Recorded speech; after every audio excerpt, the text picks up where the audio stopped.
দর্শক, আমি এই মুহূর্তে কিন্তু অবস্থান করছি জুলাই ৩৬ গণ অভ্যুত্থান স্মৃতি জাদুঘরে। আমি যদি একটু দেখানোর চেষ্টা করি, আমার পেছনে যে ঘরটি আপনারা দেখতে পাচ্ছেন, এটি কিন্তু টর্চার রুম নামে খ্যাত ছিল। আমি চেষ্টা করব আপনাদের ভেতরে দেখানোর জন্য। আমি যদি দেখানোর চেষ্টা করি, আসলে এই যে টর্চার রুম, এই কক্ষটিতেই কিন্তু শেখ হাসিনার শাসনামলে অমানবিক অত্যাচার ও ক্ষমতা সাক্ষী এখানে প্রদর্শিত যে সরঞ্জামগুলো কেবল ধাতব বস্তু নয়। আমি যদি দেখানোর চেষ্টা করি, এই মুহূর্তে যে একটি ফ্যান বা মোটর আপনারা দেখতে পাচ্ছেন, এটি দিয়ে কিন্তু গুমের শিকার হওয়া যে ব্যক্তিরা ছিল, তারা যেন বাহিরের কোনো শব্দ শুনে কিছু ধারণা করতে না পারে, এর জন্য কিন্তু এই যে এক্স্যাক্ট ফ্যান এটি চালানো হতো। এবং এই টর্চার রুমে যে সব জিনিসপত্র আসলে রয়েছে এবং এখানে আসলে উপস্থাপন করা হয়েছে, প্রদর্শন করা হয়েছে, এগুলো কিন্তু সবগুলোই আসলে ব্যবহার হতো টর্চারের কাজে। আমি যদি একটু দেখাতে চাই, এখানটাতে একটা ড্রিল মেশিন রয়েছে। এই ড্রিল মেশিনটিতে কিন্তু র্যাবের যারা গোয়েন্দা বিভাগে পরিচালিত একটি গোপন বন্দিশালায় বিনিষ্ট আলামতের মাধ্যমে এই উদ্ধার করা হয়েছে। এবং এটি কিন্তু নির্যাতনের জন্য বিভিন্নভাবে ব্যবহার করা হতো। এবং আমি যদি আরও কিছু দেখাতে চাই, এখানে চাবুক রয়েছে, যেখানে কিন্তু গুমের শিকার হওয়া ব্যক্তিদের নির্যাতন করার জন্য এই যে চাবুকটি ব্যবহার করা হতো। এবং আমি যদি আরও একটু দেখাতে চাই, আমার পাশেই কিন্তু আপনারা দেখতে পাচ্ছেন যে একটি চেয়ার, এটি টর্চার চেয়ার নামে আসলে পরিচিত। যেসব ব্যক্তিরা আসলে গুম হতো বা গুম করা যে ব্যক্তি যারা রয়েছে, তাদের কিন্তু এই চেয়ারে বসিয়ে শরীরে কিন্তু ইলেকট্রিক শক দেওয়া হতো এবং এতে করে কিন্তু অনেকেই হাতের আঙুল বেঁকে যেত। এবং এছাড়াও কিন্তু আমি যদি আরও একটু দেখানোর চেষ্টা করি, এই পাশে স্টিলের চেইন বা তালা রয়েছে এবং এইটি দিয়ে কিন্তু আসলে হ্যান্ডকাফের সাথে লাগানো হতো এবং পরবর্তীতে কিন্তু এটি মানুষের পায়ে বেঁধে উল্টো করে ঝুলিয়ে কিন্তু সেই বন্দি মানুষটির কোমরে এবং পিঠে লাঠি দিয়ে মারা হতো।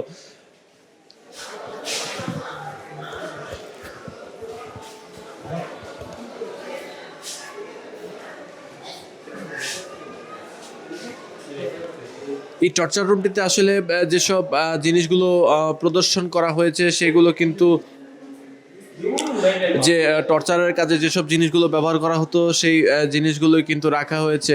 আমি একটু কথা বলতে চাই, এখানে একজন ভাইকে দেখতে পাচ্ছি, তিনি আসলে এসেছেন এবং সকল বিষয়গুলো দেখছেন। জুলাই যে স্মৃতি জাদুঘর, সেই স্মৃতি জাদুঘরে তিনি দেখতে এসেছেন। আমি তার সাথে একটু কথা বলবো। ভাইয়া, এই যে জুলাই স্মৃতি জাদুঘর আপনি দেখতে এসেছেন, কেমন লাগছে? আপনি তো এই মুহূর্তে যে রুমটিতে আছেন, এটি টর্চার রুম নামে খ্যাত। কি দেখলেন?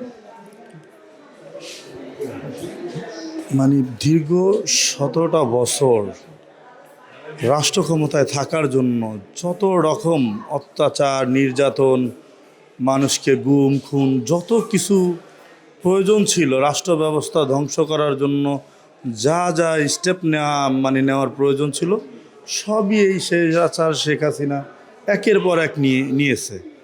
তো এই দেখতে পাচ্ছেন বিভিন্ন রকম টর্চারের যেই যন্ত্রাংশ, এটি মানে কি বলবো, মানে বাকরুদ্ধ এই জিনিসপত্র দেখে। এগুলো তো হয়তো অনেক মানে যারা এই জিনিসপত্রের দ্বারা যাদেরকে নির্যাতন করা হতো, বা এই যে টর্চার সেল, এই যে চেয়ারগুলো, বিভিন্ন ঢিল বিভিন্ন ইত্যাদি মাধ্যম দেখা গেছে যে বিভিন্নভাবে যে নির্যাতন করা হইতো মানুষকে, আসলে সেই নির্যাতনের বর্ণনা মানে ভাষা প্রকাশ করার মতো না। একটা সর্বপ্রথম তার রাষ্ট্র ব্যবস্থা থাকার জন্য আপনি দেখেন বিডিআর বিদ্রোহ থেকে শুরু করে মানে পিলপাখানা হত্যাকাণ্ড দিয়ে শুরু হয়েছে তারপরে শাপলা চত্বর দিয়ে, তারপরে বিভিন্ন রকমভাবে মানুষের উপরে, এদেশের সাধারণ জনগণের উপরে যেভাবে স্টিম রোলার চালাইছে, শুধু একমাত্র ভারতের স্বার্থ হাসিল করার জন্য, নিজের রাষ্ট্র ক্ষমতায় থাকার জন্য। মানুষকে হত্যা, গুম, খুন এমন কোনো কিছু নাই যে সে করে নাই। এখন বিষয়টা হলো আবার ভারত যত দেখবেন, যত সন্ত্রাসী, যত আপনার গুম খুনে যারা জড়িত, যারা এই রাষ্ট্র ব্যবস্থাকে লুট করছে, সবই ভারতে গিয়ে আশ্রয় গ্রহণ করছে। এখন আবার ওই ভারত থেকে হুমকি দিচ্ছে যে আমি আসতেছি, আবার এদেশের মানুষের উপরে দেয় অত্যাচার করার জন্য, এদেশের মানুষকে গুম খুন করার জন্য আবার উনি দেখা গেছে ব্যস্ত হয়ে আছে, আকুল হয়েছে। ডিসেম্বরের দিকে তো আসার কথা। আসলে বাস্তবতায় কোন ডিসেম্বরে সেটা তো আর বলে নাই যে 2026-এর ডিসেম্বরে উনি আসবে, তো উনি বলছেন ডিসেম্বরে আসবে। এখন কোন বছরের ডিসেম্বরে আসবে উনি একমাত্র বলতে পারে। বাস্তবতা হচ্ছে ওনার জীবদ্দশায় আর এই বাংলাদেশে আসা সম্ভব না। কারণ এদেশের মানুষ, এদেশের হাজার হাজার যারা শহীদ হয়েছে, যেসব মানুষগুলো শহীদ হয়েছে, তাদের পিতা, তাদের মা, তাদের অনেকের বাবা, অনেকের মা, তো ভাই বোন, অধীর আগ্রহে তাকে বরণ করার জন্য এদেশে বসে আছে। ধন্যবাদ। দর্শক শুনছিলেন একজন দর্শনার্থীর কথা, তার যে অভিমত সেটি কিন্তু সে ব্যক্ত করছিলেন। আমি এই মুহূর্তে রয়েছি টর্চার রুমে, এবং টর্চার রুম থেকে কিন্তু দেখানোর চেষ্টা করছিলাম কিছু আংশিক চিত্র। তো এই ছিল আসলে টর্চার রুমের যে চিত্র সেটি।